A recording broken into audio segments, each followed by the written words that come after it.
All right. Good morning, folks. Welcome to the runningrestaurants.com podcast, where we bring you the tips, tools, and techniques you need to make your restaurant more profitable and successful. I'm your host, Jaime Oikle. Today, I got a great episode for you with Alex Sambvani, co-founder and CEO of Slang.ai. So cool stuff that you guys are doing. We're going to talk about it.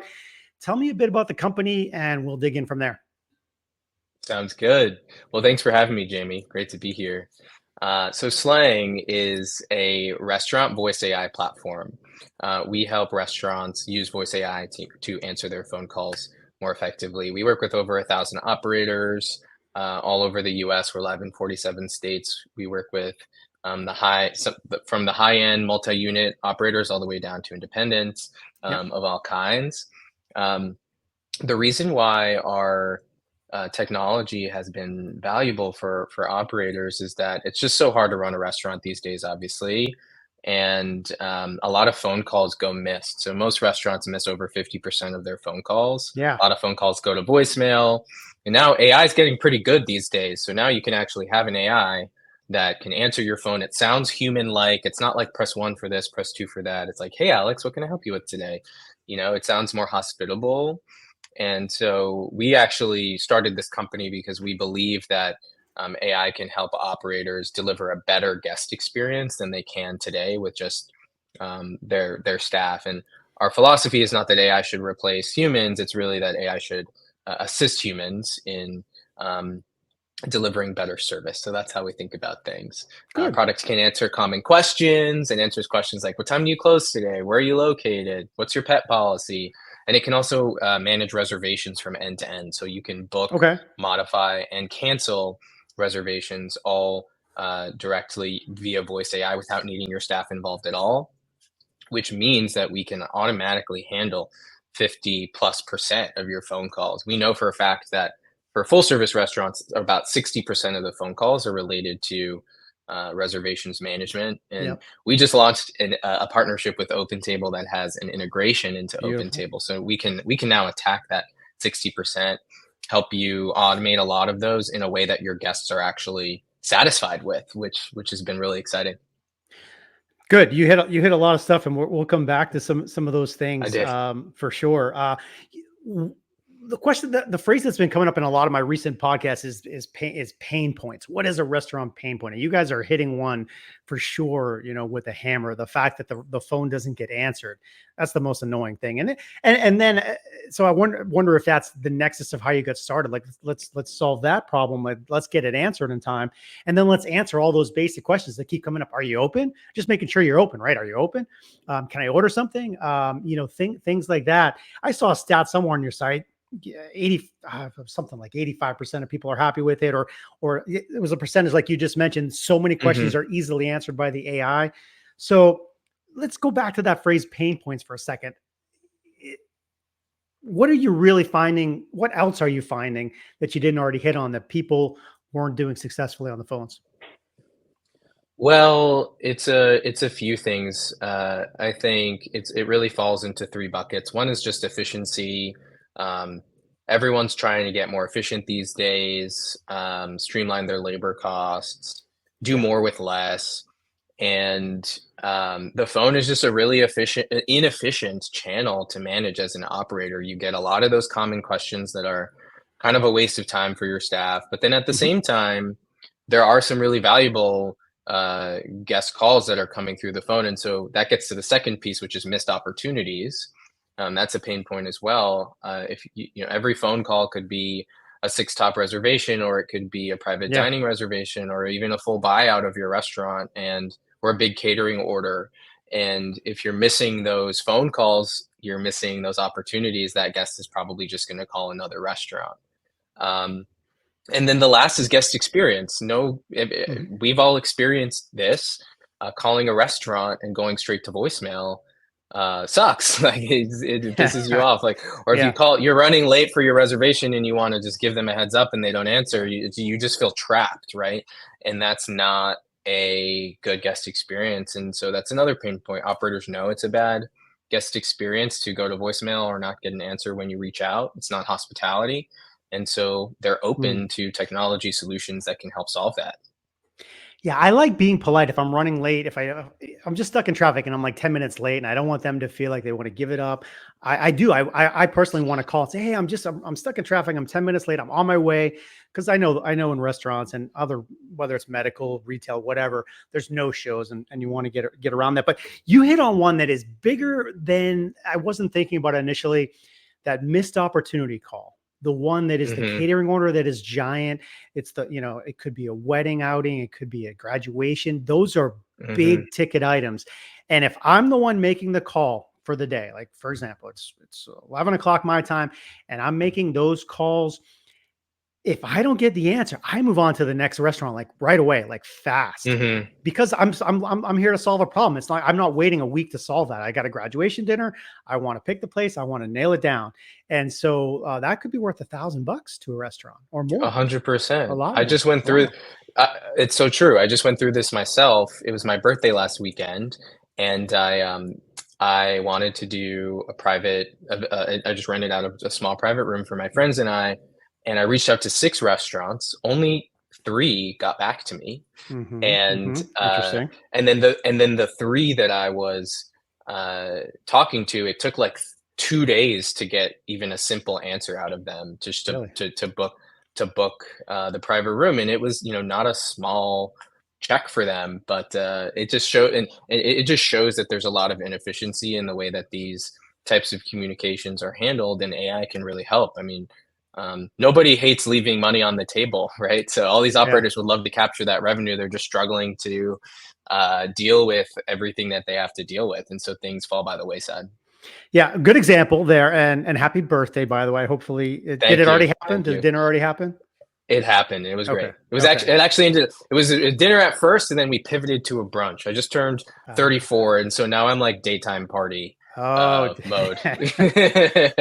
well, listen, you're much younger than myself. Now it's like, yeah, you're lucky if we get to lunch sometimes. So Right. you're in good shape. But well, good. That's a key example, man. That's a lot of money that folks are leaving on the table. Hmm. Reservations, another big piece of it. You just did a deal with Open Table. Those guys have been around for years and years and years, kind of the kings of the reservation business. Talk about what that looks like now. Definitely. So we're super excited about our partnership with OpenTable that we just announced on September 12th. So it Okay. hasn't even been a month yet. We already have hundreds of operators using it, using our new integration with OpenTable. Mhm. Um, it's a partnership that we're um, really using to push the boundaries of what you can do with voice AI, and we're innovating on the guest experience. So what it does is it empowers any restaurant to any restaurant on OpenTable to instantly connect to Slang. And so what that does is allows any guest to call your restaurant and then be able to book, modify, cancel a reservation from end to end, all using AI, all using a human-like voice AI experience. So that means that 60% of calls that's related to reservations management that can now be handled by AI, which is huge. That's a huge load off of your team. Just think about how many phone calls your team's probably fielding about just like changing the party size or changing the time, or booking a new reservation. There's so much time savings there, and the guests also love it because the phone's actually being answered, the AI works, and they're getting the thing done that they want, whether it's book, modify, or cancel. The integration and partnership is live in the US and Canada. And we're super excited about it. So um, there's the other thing that I'll share that we're working on as well, in kind of on top of this integration, is a feature called cross selling. So we'll be able to, if you're a multi-unit operator and you have multiple units in a city and a guest calls one location that's on OpenTable, but there's no availability, our AI will automatically try and get that guest to go to a sister unit. So that guest stays within your network. So there's a lot more coming, but we're super excited. Good stuff there. What about, because you could take this in any direction. Why restaurants? Yeah, it's a good question. We actually didn't start in restaurants. When we first started the company, we were a horizontal solution. We were everything for everyone. Um, Mhm. and the very first thing that we built was actually for my aunt, who's a hair salon owner. Yeah. And he was complaining to me. The reason why we started the company, or we focused on the phone initially, is because I had lunch with my aunt one day, and she was complaining about how hard it is for hairstylists to answer the phone, and she misses calls during the day, she misses calls after hours. Receptionists are expensive. She was like, they're gonna run me 3 to 5K a month, and Yeah. then I got to train the person, and they might leave. It just seems like a headache. So the first thing we built was an AI that could answer her hair salon's phone calls. And so Yeah. the first industry vertical technically that we did was hair salons, and then from there we worked with various different other industries. And after about 2 years, we decided to focus on hospitality, for a couple of reasons. One, we didn't want to be everything for everyone. We realized that there's power in focus, Yeah. especially for an AI product. We know from experience that these AI products perform better when they're focused on a specific industry and use case. And then also restaurant operators freaking love the product, and so it was pretty clear that that we should focus there, and I'm so happy that we did. And also, just on a personal level,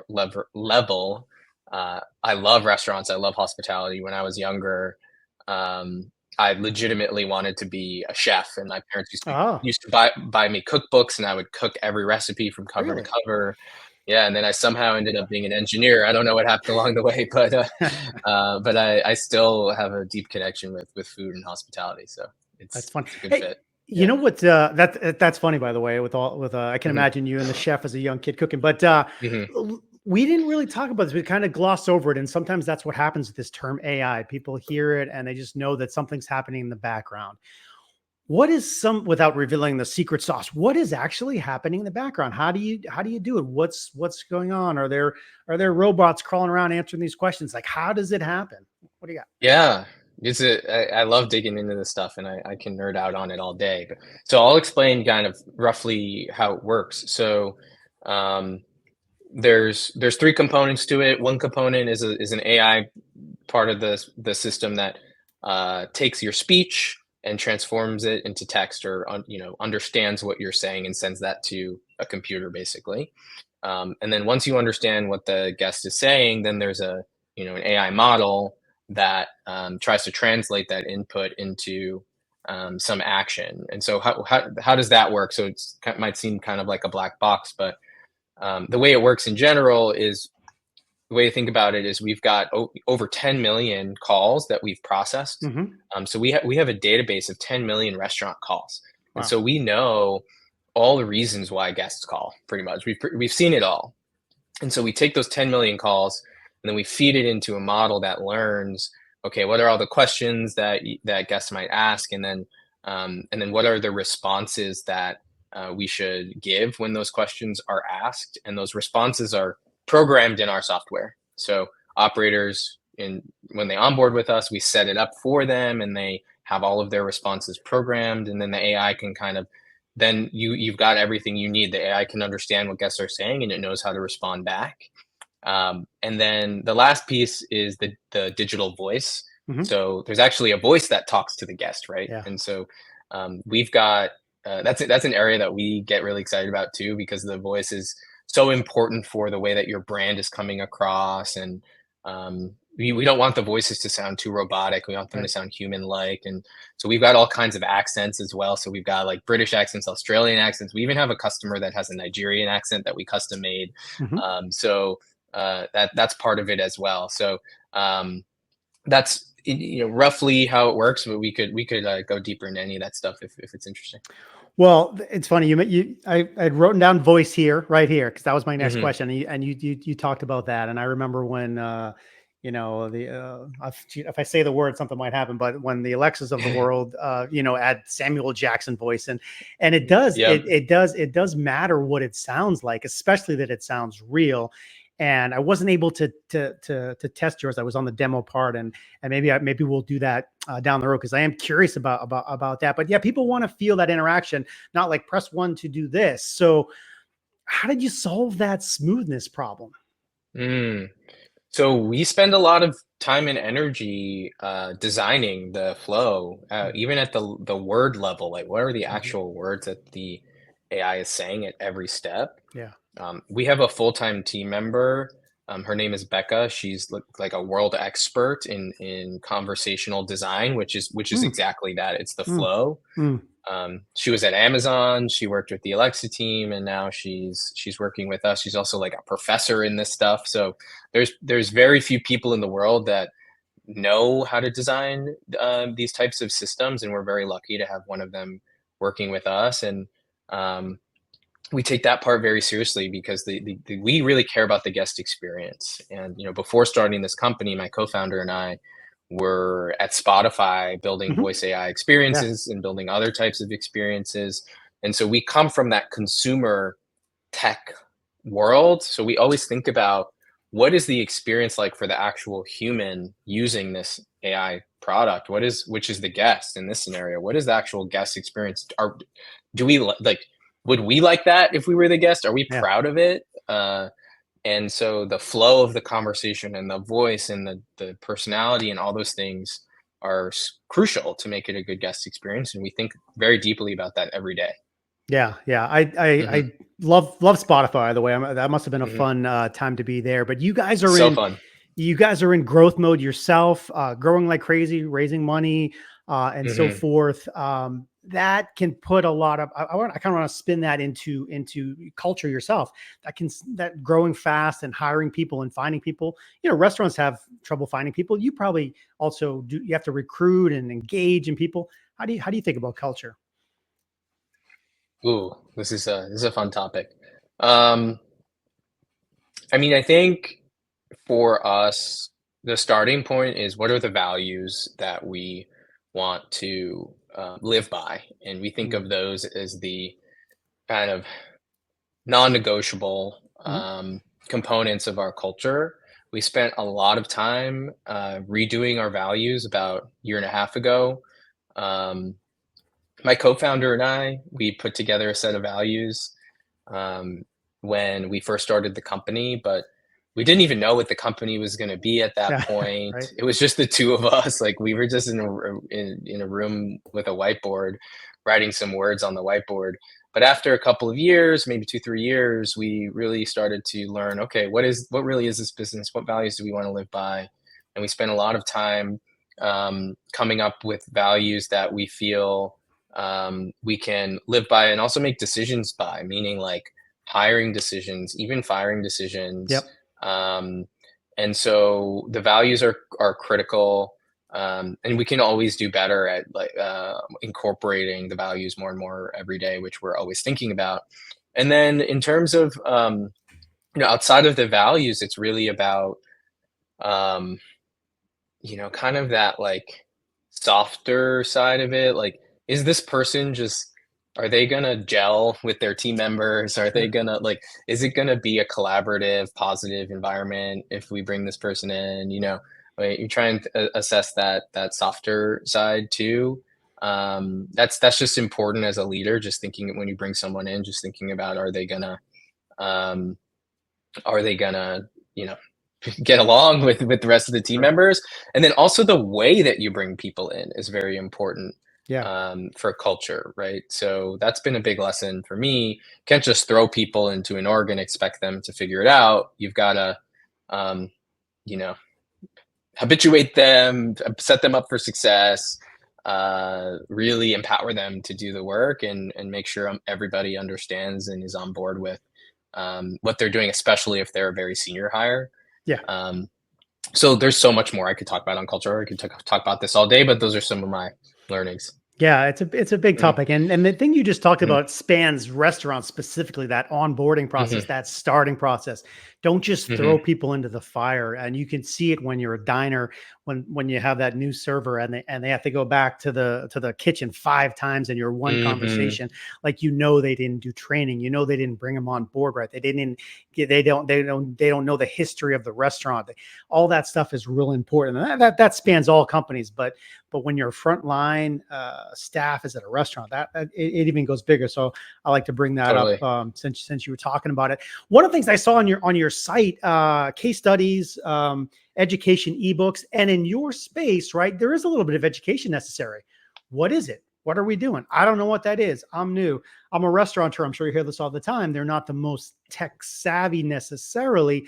And so I don't know what you're talking about. Have you guys had to do that education process? A little bit. Yeah, I mean, when we first started the company, this was pre-chat GPT, right? AI Mm, wasn't in the news every day. yeah. And back then, we were afraid to call it an AI product. We didn't Ah, even talk about AI because we thought it yeah. would just turn people off. And now AI is sexy, like everybody Yeah, it wants is. to hear about it. And it's actually an asset for us, which is great. But yeah, I think the biggest piece of education is really just around the the correct preconceived notion that that automated experiences can be bad, can be frustrating, or Hmm. damage Hmm. the guest experience. That's a really big fear because when you hear automated voice system, what do you think about? You think about calling a bank or an airline and getting stuck in an endless loop with a Trapped. bot and yeah, trapped, right? So we're like traumatized by that, and so that's probably the biggest thing we need to get over. It's like, hey, this is a new wave of AI. AI can actually be a good guest experience, and the way that we're designing the technology is with the guest in mind. Like we are guest first, and so we'll never do something like trap a guest. We'll never Yeah. do anything that we think could hurt the guest experience, and so um, that's been the biggest thing. But I've also been, I think restaurant operators have a reputation for being not as tech savvy. But I think post COVID, we've been It's seeing like changed. Hmm. really, Hmm. really forward looking operators leaning into Hmm. technology. It's actually really amazing. Like a lot of these operators are really sophisticated. Yeah, and I think there's been a realization across the board that with margins so low, we've got to find ways to do better. And can this tech solution find me a point on my bottom line, 2, 3 points? What can I do? So that it is more open than in the past. And I had to recently make a bunch of calls to banks and stuff for some other some family stuff, and I found myself going, you know, representative, when you get Right. trapped in the line, and it's frustrating because you go in a loop. But one thing I meant to hit on earlier, but I didn't. I know your system has a way of passing through certain requests to actual Hmm. people. Talk about that. Yeah, so our system is set up to automatically forward if the guest asks to be forward at any point, even if Mm, it's up front. It's set up to forward the guest if they have trouble with the system or seem frustrated. mhm, And then operators can also set up certain questions to automatically forward as well. So sometimes that's the intended behavior, mhm, meaning, one example that we like to bring up when we talk about this is like food poisoning. If a mm. guest calls a restaurant and says, "Hey, I got food poisoning from from the tuna tartare or whatever," you probably don't want AI handling that. You need That's that. right. You need that to escalate to a That's right. GM probably. And so for things like that, the system will automatically forward. Hmm. Hmm. Okay. Okay. Yeah, Mhm. that would be a very specific example of, yeah, you want to get someone on the line. So let's before we talk about the company, before we kind of give pointers of where to go, I want to talk about some kind of bonus questions that go outside of the scope of stuff, just your life lessons and advice and so forth. So let's go to advice first. You're growing a company and kind of in that fun tech space. Any real good pieces of advice that stick out to you from recent times? Mm, I think pieces of advice. I would say, in terms of advice that I've learned along, or I would say things that I've learned along the way. There's many. I think um, one is really just leaning into um, the human side of company Mhm. building. Yeah. Uh, I think restaurant operators definitely understand this, but when you're running a team, motivating people is really what it's all about. You need to make sure that folks, you need to understand what motivates your team. You need to understand what's on their mind. You need to understand how to help people grow in their careers and feel like they're moving forward. All of those things are super important. You can't just paint a vision and say, all right, go do this thing. You've got to engage with people on a human level, get them bought in, um, and really think about like the emotional and psychological part of running a business. Um, and I think a lot of people overlook that for sure. And I don't think those people are fun to work for. Uh, and the other the other thing that I've learned as we've continued to scale the business is just, and I'm sure a lot of operators resonate with this, but you got to learn to let stuff go. You got to Mm, empower your team. mhm. You got to learn to trust people. If you can't trust people, ask yourself why. Maybe you don't have the right people. Yeah. Maybe you need to go find people that you can trust. But at some point, you're going to get to a scale where you have to start letting things go. Yeah. Yeah. And if you got to explore, if you're having trouble with that, you got to explore what's holding you back, and prioritize your time. Focus on the things that only you can do, in your seat. Yeah, absolutely. Hmm. And for restaurants too, Hmm. there's so many details of the business. Yeah, yeah. If you don't have the ability to let stuff go, you'll never get out of Hmm. that run mentality. So let's go to Hmm. a favorite quote or a favorite saying. Is there anything you have on a wall? Is there anything you point to in meetings? What do you think? Yeah. For me, what comes to mind here is, it's pretty funny. Uh, I kind of got some mixed messages from my parents. Um, my dad used to tell me that you have to be the best, and then at whatever you do. And then my mom used to tell me that there's always someone better than you. And so I kind of got both sides of it, but I think That's funny. it has, I think it's kind of blended in me with this attitude of like humble excellence. So try and do good work, try and be the best, but never get too comfortable. Always know that there's someone around the corner that's better than you on some dimension, right? And so I have this mindset of just, oh, never getting too comfortable, always getting better, and being humble, knowing that I'm not the smartest person in the world. I'm not the best at, really probably anything. There's always someone better in some corner in the world. So Yeah. you can keep that in mind while also trying to be great. Yeah, exactly. I mean, like you said, Hmm. do your best, but yeah, someone else Hmm. is better at it somewhere, right? Hmm. Whether it's Hmm. sports, Hmm. speaking, talking, coding, like somebody somewhere is Hmm. always that one better. But I love it. Let's go to a book, something you're reading now, something that you would recommend. What do you think? Yeah, I'll give you two. So my favorite book, is a book called The Innovator's Solution, follow on from The Innovator's Dilemma by Hmm. Hmm. Chris Christensen. It's Really there iconic, somewhere. Yep. yeah, really iconic business book, strategy book, and has helped guide a lot of my strategy decisions and thinking. Just amazing, amazing, amazing book. Um, and something I'm reading right now is a book called Challenger Sale. So I'm always Mm. reading all kinds of books in different domains, and Challenger Sale is one that keeps coming up, and I'm kind of halfway through it now, and it's a good one if you're interested in sales, or just persuading people. It's a good one. So like sales, like selling products, selling goods and services. Yeah. Okay. Yeah, it's a Gotcha. sales. Yeah. Hmm. Selling products and services. So it's about like, it's more about like, what are the archetypes of salespeople? What do good Mm, sales? mhm. I mean, it has its own sales philosophy. So within that philosophy, like, what does good look like? What is it? Yeah. How do you run a sales Okay. conversation? All those things. It's cool. Good. Good. Yeah, I haven't seen Hmm. that one. Haven't seen that one. And I didn't know that there was a follow-up to the Christensen book. I'll have to look for that. Hmm. I have the original from years ago when I was doing business school. I think was when I read it. But Nice. all right. So restaurant industry. You guys are kind of in the forefront. You're in the tech space. It's changing. Where would you say you see some pieces of the restaurant industry in say 2 or 3 years? What do you think? Mm. I think we're going to continue to see technology leveraged more and more. Um, I think we're going to see more streamlined operations. I think we're going to see more automation. Mhm. Um, I'd love to see, and we're thinking about this too. I'd love to see how can AI make the guest experience more personalized.